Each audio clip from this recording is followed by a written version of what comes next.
Welcome to Chaupal educate. Chaupal educate में आप सभी का स्वागत है। आज के इस महत्वपूर्ण सेशन में हम लोग 30 महत्वपूर्ण क्वेश्चनों पर चर्चा करने वाले हैं जो आने वाला एग्जाम टीजीटी पीजीटी के लिए महत्वपूर्ण होने वाला है। आइए आज के सेशन का हम लोग शुरुआत करते हैं, जिसमें बेहतरीन क्वेश्चनों का समावेश किया गया है। आज का जो पहला क्वेश्चन होने वाला है, ये आपका किसी अक्षांश रेखा की वास्तविक लंबाई भूमध्य रेखा की आधी होती है। ये आपका पहला क्वेश्चन है, जिसमें दिया है 45 डिग्री, 16 डिग्री, 75 और 66.5 डिग्री। ये आपका ऑप्शन है 31 नंबर का। आपको बताना है कौन सा आपका राइट हो जाएगा। तो इसमें जो है अक्षांश रेखा की वास्तविक लंबाई भूमध्य रेखा की आधी होती है, तो ये आपका जो है कितना होगा 16 डिग्री, अर्थात ऑप्शन नंबर बी आपका राइट हो जाएगा। काफ़ी महत्वपूर्ण क्वेश्चन है। ये सभी क्वेश्चन आने वाले एग्जाम में आपको देखने को मिलेंगे। नेक्स्ट क्वेश्चन, भूगोल सभी विज्ञानों की जननी है, यह कथन संबंधित है। ये आपका काफ़ी प्रसिद्ध कोटेशन है। इसमें बताना है भूगोल सभी विज्ञानों की जननी है, ये आपका किसका कोटेशन है। तो ये आपका प्रेस्टन ई जेम्स, ये इनका प्रसिद्ध कथन है, भूगोल सभी विज्ञानों की जननी है, ऐसा इनके द्वारा माना जाता था। 32 नंबर का ए राइट हो जाएगा। आइए इसी क्रम में हम लोग जो है आगे 33 नंबर का क्वेश्चन देखते हैं, जहाँ दिया है निम्नलिखित में से किस वर्ष में भारत में राष्ट्रीय जल नीति को सूत्रबद्ध किया गया था। अर्थात जो राष्ट्रीय जल नीति है, ये किस वर्ष शुरू किया गया था। ये आपका सन 2002 दे रहा है, और उसके बाद 1987, 1985 और ये आपका 2007 दे रहा है। तो बताना है किस वर्ष में भारत में राष्ट्रीय जल नीति को सूत्रबद्ध किया गया था। तो 33 नंबर का बताना है। तो ये आपका वह दौर था 1987, अर्थात 1987 में ये आपका जो राष्ट्रीय जल नीति को सूत्रबद्ध अर्थात शुरू किया गया था। तो ऑप्शन नंबर बी आपका जो है राइट हो जाएगा। आइए इसी क्रम में जो हम लोग नेक्स्ट क्वेश्चन पे चलते हैं, जहाँ दिया है ट्रैक पर दो समानांतर रेलों के बीच की दूरी को क्या कहते हैं। ये आपका दिया है गेज कहते हैं, ये आपका चौड़ाई, और ये आपका रेल, और ये आपका स्पैन। इसमें बताना है कौन सा आपका राइट हो जाएगा। तो जो दो ट्रकों के बीच जो समानांतर जो दूरी होती है, उन्हें गेज के नाम से जाना जाता है। तो ये आपका ऑप्शन नंबर ए राइट हो जाएगा। जब भी ये क्वेश्चन आएगा ट्रैक पर दो समानांतर रेलों के बीच की दूरी को क्या कहते हैं, तो उसे गेज के नाम से जाना जाता है। ये आपका ऑप्शन नंबर ए राइट हो जाएगा। आइए इसी क्रम में जो हम लोग नेक्स्ट क्वेश्चन पे चलते हैं, जहाँ दिया है निम्नलिखित में से कौन विशिष्टतः असुरक्षित जनजातीय समूह नहीं है। तो इसमें चार ऑप्शन दिया, वनटांगिया और मरम नागा और शेहरिया और रेयांग। ये आपका जो है बताना है कौन सी जनजातीय समूह इसमें से क्या है असुरक्षित है। ये पूछा है, असुरक्षित जनजातीय समूह नहीं है। ये आपका 35 नंबर का क्वेश्चन है। इसमें अगर देखा जाए तो 35 नंबर का ये आपका वन टांगिया, ये आपका ऑप्शन नंबर ए राइट हो जाएगा, क्योंकि यह ऐसी जनजाति है जो असुरक्षित जनजातीय समूह के अंतर्गत नहीं आती है। तो ये आपका ऑप्शन नंबर ए राइट हो जाएगा। आइए इसी क्रम में जो हम लोग नेक्स्ट क्वेश्चन पे चलते हैं, जहाँ दिया गया है आर्थिक भूगोल किस विषय की शाखा है। तो आर्थिक भूगोल किसकी शाखा है। ये आपका जो पहला ही ऑप्शन दिया है मानव भूगोल की क्या है, ये आपका आर्थिक भूगोल विषय ये आपकी शाखा है। तो 36 नंबर का ये आपका राइट हो जाएगा। आइए इसी क्रम में जो है हम लोग नेक्स्ट क्वेश्चन पे चलते हैं, जहां आपका दिया गया है एक कथन दिया है और एक आपका कारण दिया है। आर ए कथन और आर जो है उसका कारण दिया गया है। आइए इसे चालू करते हैं। भारत की जनसंख्या वृद्धि दर घटी है, ये आपका अभिकथन जो है ए बोल रहा है, और कारण दे रहा है भारत ने जनसंख्या के लिए समुचित नियोजन नहीं किया है। ये आपको 37 नंबर का बताना है कौन सा आपका राइट हो जाएगा।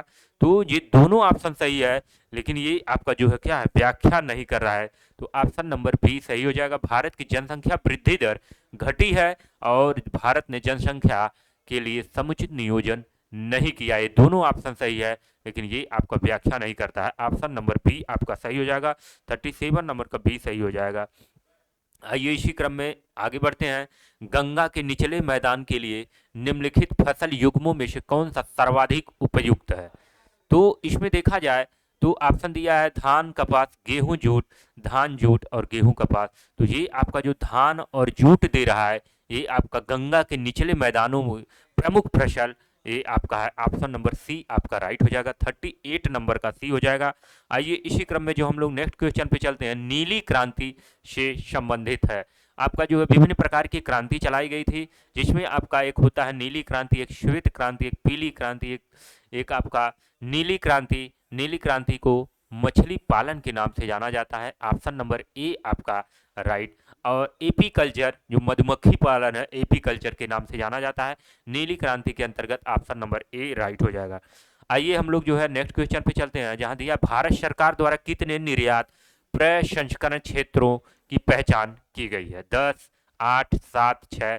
तो ये जो है निर्यात प्रसंस्करण क्षेत्र ये आपका 8 प्रकार की क्या है पहचान की गई थी। तो ऑप्शन नंबर बी आपका राइट हो जाएगा। आइए नेक्स्ट क्वेश्चन पे, जहाँ दिया है कौन सा सुमिलित नहीं है, ये आपको बताना है। इसमें जो है दिया है आपका हिंडाल्को बेलगाम दे रहा है, और ये आपका हिंडाल्को रेणुकूट और इंडियन ऑयल ये आपका बेलगाम, और आपका नालको दे रहा है कोरापुट, और ये आपका मालको दे रहा है कोरबा। इन चारों में बताना है कौन सा आपका जो है सुमिलित नहीं है। तो ऑप्शन नंबर जो डी दे रहा है ये आपका सुमिलित नहीं है, बाकी सभी जो है आपका राइट है। काफ़ी इंपॉर्टेंट है ये क्वेश्चन, आप लोग जो है इसे देख लीजिएगा। आइए नेक्स्ट क्वेश्चन पे, निम्नलिखित में से कौन सा एक सही सुमिलित नहीं है, इसमें बताना है कौन सा सही सुमिलित नहीं है। बालको दे रहा है कोरबा, नालको भद्रावती, और हजल उत्तर रायपुर, और हिंडाल्को दे रहा है ये आपका रेणुकूट है, ये आपका रेणुकूट। तो इसमें बताना है 42 नंबर का कौन सा राइट हो जाएगा। तो ये आपका सुमिलित नहीं है, नालको जो भद्रावती है ये आपका क्या है सुमिलित नहीं है, जो कि परीक्षा उसमें पूछा है। हिंडाल्को आपका रेणुकूट काफी प्रसिद्ध है, इसे आप लोग जो है जरूर याद रखिएगा। आइए नेक्स्ट क्वेश्चन, निम्नलिखित में से कौन पहली जल विद्युत परियोजना है, इसमें बताना है कौन सा आपका जो है पहली विद्युत परियोजना थी। तो ये आपका क्या है शिव समुद्रम परियोजना, ये आपकी पहली जल विद्युत परियोजना थी। 43 नंबर का देखा जाए तो बी आपका ऑप्शन राइट हो जाएगा। आइए इसी क्रम में जो हम लोग नेक्स्ट क्वेश्चन पे चलते हैं, जहाँ दिया है भारत में प्रथम कोयला खान कहाँ खोदी गई थी। वैसे देखा जाए तो भारत में सर्वाधिक जो कोयला ये आपका झारखंड राज्य में, जो कि एक जगह है झरिया, वहाँ पे सर्वाधिक आपका कोयला पाया जाता है। लेकिन इस क्वेश्चन में पूछा गया है भारत में प्रथम कोयला खान कहाँ खोदी गई थी। तो जब भी इस प्रकार के क्वेश्चन आएंगे तो आप लोग झारखंड झरिया न लगा के आप लोग वेस्ट बंगाल का रानीगंज लगाएंगे। ये question option number A right हो जाएगा। तो भारत में प्रथम कोयला खान कहाँ खोदी गई थी, तो वो वेस्ट बंगाल का जगह रानीगंज, ये आपका ऑप्शन नंबर ए राइट हो जाएगा।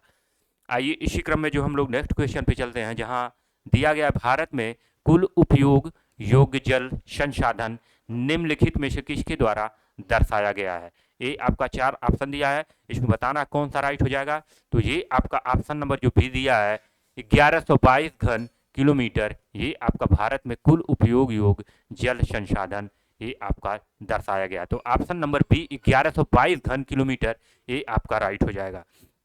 आइए इसी क्रम में जो है हम लोग आगे बढ़ते हैं, जहाँ दिया गया है निम्नलिखित में से किस क्षेत्र में सिंचाई के अंतर्गत कृषि भूमि का अधिकतम अनुपात आता है।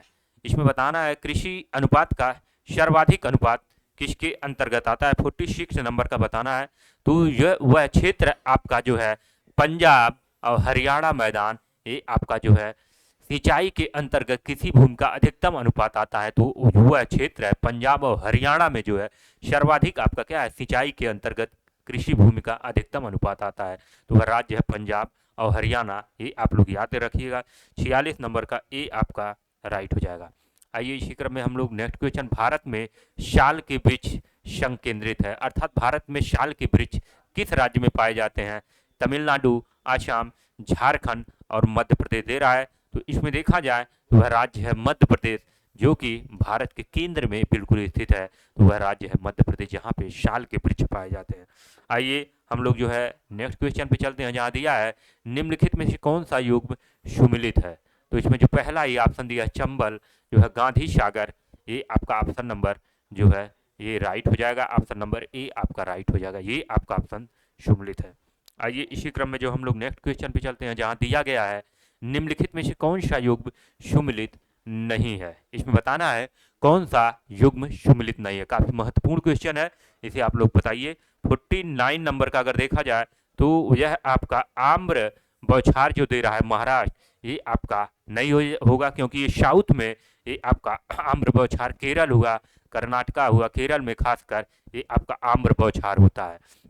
ये आपका जो दे रहा है सम्मिलित नहीं है, ये आपका सम्मिलित नहीं है। बाकी लू जो है उत्तर भारत में पड़ता है, नार्वेस्टर में पश्चिम बंगाल व असम और उड़ीसा में इसे कहते हैं, चेरी मंजरी ये आपका जो है कर्नाटका में कहा जाता है। तो ये डी है जो आपका जो है सम्मिलित नहीं है, क्योंकि ये आम्रवर्षा ये आपका केरल हुआ, कर्नाटक हुआ, ये सभी जो क्षेत्र है उसमें जो है ये आपका आता है।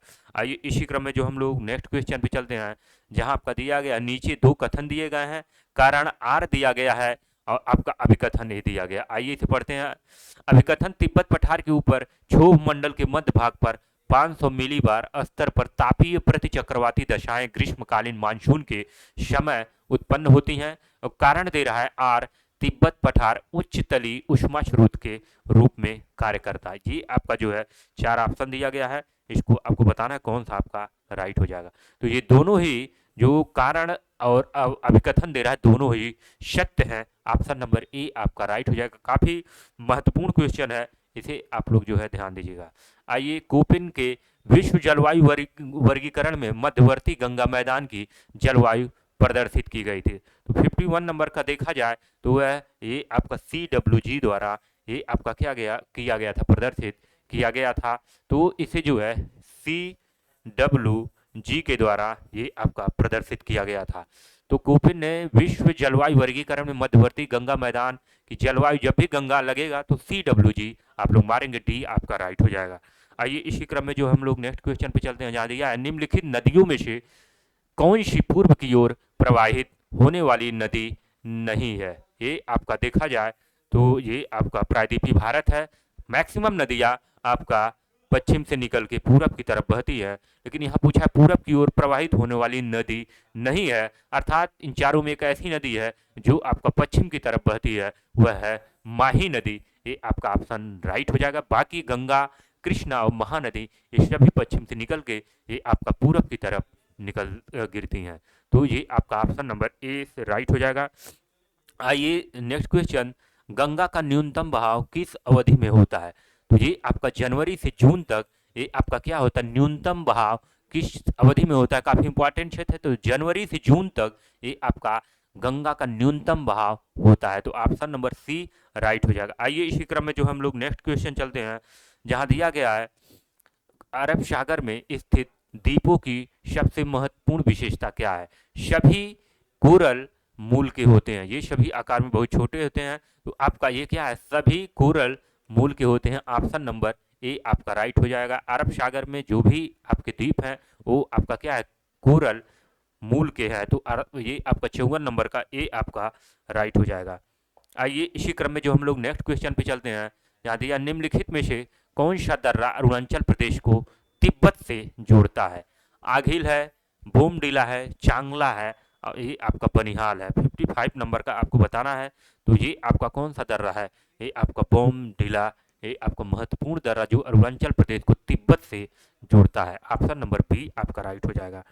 आइए हम लोग जो है नेक्स्ट क्वेश्चन पे चलते हैं, हिमालय के निम्नलिखित भागों में से कौन पूर्व से पश्चिम दिशा में सबसे ज्यादा लंबा है। तो इसमें बताना है कुमायूं है, भूटान है, पंजाब है, नेपाल है। तो इसमें बताना है कौन सा हो जाएगा, तो ये आपका नेपाल हो जाएगा। ऑप्शन नंबर सी आपका राइट हो जाएगा। काफी महत्वपूर्ण ये क्वेश्चन है, ये आपका आने वाले एग्जाम में आपको जरूर देखने को मिलेंगे। तो 56 का ये आपका सी हो जाएगा। आइए इसी क्रम में जो हम लोग नेक्स्ट क्वेश्चन पे, भारतीय सीमा में निम्नलिखित में से कौन सी शिखर सबसे ऊंचा है। इसमें बताना है कौन सा सबसे ऊंचा है। माउंट एवरेस्ट, कंचनजंगा, नंगा, मकालू। माउंट एवरेस्ट देखा जाए तो ये आपका नेपाल में जो विश्व का सर्वाधिक ऊंचा अर्थात 8,848.86 इसकी हाइट पाई जाती है। तो इसमें बताना 57 नंबर का जो भारत के संदर्भ में ये आपका कंचनजंगा जो कि सिक्किम राज्य में ये आपका स्थित है। ऑप्शन नंबर बी आपका राइट हो जाएगा। आइए नेक्स्ट क्वेश्चन, जहाँ पे दिया गया है भारत की निम्नलिखित में से किस अंतर्राष्ट्रीय सीमा पार आतंकवाद प्रभावी है? तो वह कौन सा क्षेत्र है? तो वह क्षेत्र है भारत और पाकिस्तान, जहाँ पे आपका अंतर्राष्ट्रीय सीमा पर आतंकवाद प्रभावी हमेशा रहता है। तो आपका कौन सा हो जाएगा? ये आपका ऑप्शन नंबर सी, जो कि वर्तमान दौर में आप लोग देख भी रहे होंगे। तो 58 नंबर का आप लोग सी लगाएंगे। आइए इसी क्रम में नेक्स्ट क्वेश्चन पे, जिसमें दिया हिंद महासागर का नाम भारत के नाम पर क्यों रखा गया? काफ़ी महत्वपूर्ण क्वेश्चन है, इसे बताना है यह क्यों रखा गया था 59 का। तो यह आपका, क्योंकि इस महासागर में किसी भी देश की तटीय सीमा भारत जैसी नहीं है। ये आपका राइट हो जाएगा, क्योंकि इस महासागर में किसी भी देश की तटीय सीमा भारत जैसी नहीं है। ये आपका जो है राइट हो जाएगा। इस वजह से हिंद महासागर का नाम भारत के नाम पर रखा गया। तो ऑप्शन नंबर सी हो जाएगा। और बाकी ऑप्शन, क्योंकि भारतीयों ने इसकी खोज की, क्योंकि यह भारत के पास है, क्योंकि अंग्रेजों ने जब भारत को अपना उपनिवेश बनाया तो इसका नाम भारत के नाम पर रख दिया। ये आपका जो है ऑप्शन नंबर सी हो जाएगा। आइए हम लोग जो है नेक्स्ट क्वेश्चन, आज के सेशन का लास्ट क्वेश्चन होने वाला है। निम्नलिखित युग्मों में कौन सम्मिलित नहीं है? ये आपका अंतरी दिया है और ये आपका देश दिया है। इसमें बताना है कौन सा आपका सम्मिलित नहीं। 4 सम्मिलित है और एक आपका सम्मिलित नहीं है। तो आपका कानवेराल अंतरीप संयुक्त राज्य अमेरिका, और हार्न अंतरीप ये आपका चिली, और आपका कार्नवाल अंतरीप इंग्लैंड। इसमें कौन सा सम्मिलित नहीं है? 16 नंबर का अगर देखा जाए तो आपका ल्यूविन अंतरीप, ये आपका ब्राज़ील जो दे रहा है, ये आपका सम्मिलित नहीं है।